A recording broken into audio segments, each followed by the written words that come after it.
Praise the lord. ప్రభునందు ప్రియ సహోదరి సహోదరులారా, యేసుక్రీస్తు నామంలో మీకు శుభాలు తెలియజేస్తున్నాను. ఈ ఆధ్యాత్మికమైన కార్యక్రమంలో మిమ్మల్ని అందరినీ ప్రేమపూర్వకంగా ఆహ్వానిస్తున్నాం. ప్రతిరోజు కూడా ఆత్మీయమైన మేలును మీరు పొందుతున్నారని, మీకు ఆదరణగాను సంతోషముగాను గొప్ప ఆత్మీయ ఉజ్జీవముగాను ఈ కార్యక్రమము ఉంటుందని భావిస్తూ మీరు మాకు తెలియజేస్తున్న దానిని బట్టి సంతోషిస్తున్నాను. మీరు మాకు తెలియజేస్తున్న ప్రార్థన అవసరతల కొరకు మానక మీ కొరకు ప్రార్థన చేస్తున్నాము. ఈ దినము మన వాక్యం చదువుకుందాం.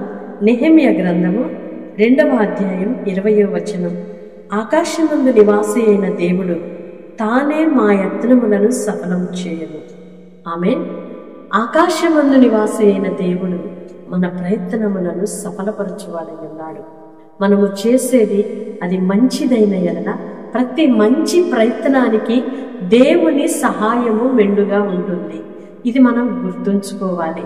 ఏదైనా ఆటంకపరచబడుతున్నాము అంటే మంచి పనిని ఆటంకపరిచేవాళ్ళు, అభ్యంతరాలు కలుగు చేసేవాళ్ళు భూమి మీద మాత్రమే ఉంటారు. కానీ మరి ఈ భూమి మీద ఉన్న వారి అందరికంటే అధికుడైన దేవుడు మన పక్షమై ఉన్న ఎడల ప్రతి మంచి ప్రయత్నమును సఫలపరిచి ఆయన మన పక్షమున కార్యములను జరిగించువాడై ఉన్నాడు. కనుక ప్రియ సహోదరి సహోదరుడా, నీవు చేయు పనులలో ఆటంకాలు కలుగుతున్నాయా?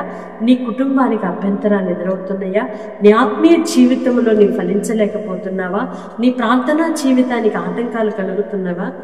ఆకాశమందు నివాసి అయిన దేవుడు నిన్ను సఫలపరిచి ఆటంకములన్నిటిని తొలగించి నీ ప్రతి మంచి ఆలోచనను సఫలపరచునుగాక.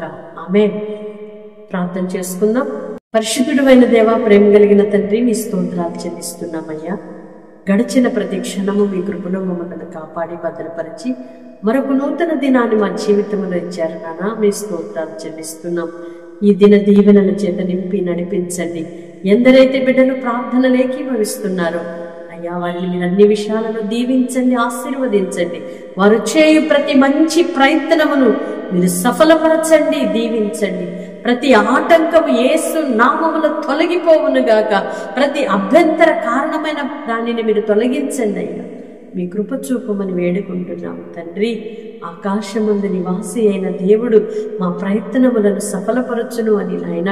అవునయ్యా, ఎన్నో ఆటంకాలు, అభ్యంతరాలు, మంచి పనులకు కలుగుతున్న ఆటంకములన్నీ కూడా మీరు తొలగించండి. మీ కృపద ఇచ్చేయమని వేడుకుంటున్నాం అయ్యా. మీ స్తోత్రాలు చెల్లిస్తున్నాము. నీ పిల్లలు వెళ్ళు మార్గాలను మీరు సరళము చేయండి. వారి ప్రయత్నాలను సఫలపరచండి నాయన.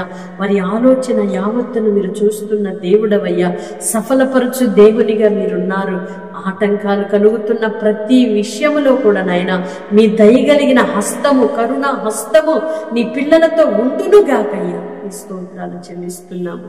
నీ పిల్లలు ఎన్నో మంచి కార్యక్రమాలను ప్రారంభించి విఫలమైపోయామని కృంగిపోతుండగా అయ్యా మీరే సఫలపరచండి. మీ స్తోత్రాలు చెల్లిస్తున్నాం. అభ్యంతరాలు తొలగించండి నాయన. మీ స్తోత్రాలు చెల్లిస్తున్నాం. నీ పిల్లలు ఈ దినమును ప్రారంభిస్తున్న ప్రతి మంచి ప్రయత్నమును సఫలపరచండి అయ్యా. మరి వ్యాపారములేమి, చేతి పనులేమో, ఉద్యోగ పనులేమి అయ్యా, వారి వెళ్ళు మార్గములేమి, ప్రతి మంచి ప్రారంభమును మీరు ఆశీర్వదించండి అయ్యా. దీవించుమని వేడుకుంటున్నాం. మీ స్తోత్రాలు చెల్లిస్తున్నామయ్యా. వారికి కొదువుగా కొరతగా ఉన్నవేవో మీరే తీర్చి ప్రతి విషయంలో ఆత్మీయంగా, శారీరకంగా మీరు సర్వసమృద్ధితోనూ ఆశీర్వదించుమని యేసయ్య నామములో ప్రార్థిస్తున్నాను తండ్రి. ఆమేన్. దేవుని కృప మీకు సమృద్ధిగా కలుగునుగాక. మీకు కలుగుతున్న ఆటంకాలన్నీ నా ప్రభువు తొలగించి ఆకాశమందు నివాసి అయిన మన దేవుడు మీ కార్యములను సఫలపరచునుగా. Amen. God bless you all.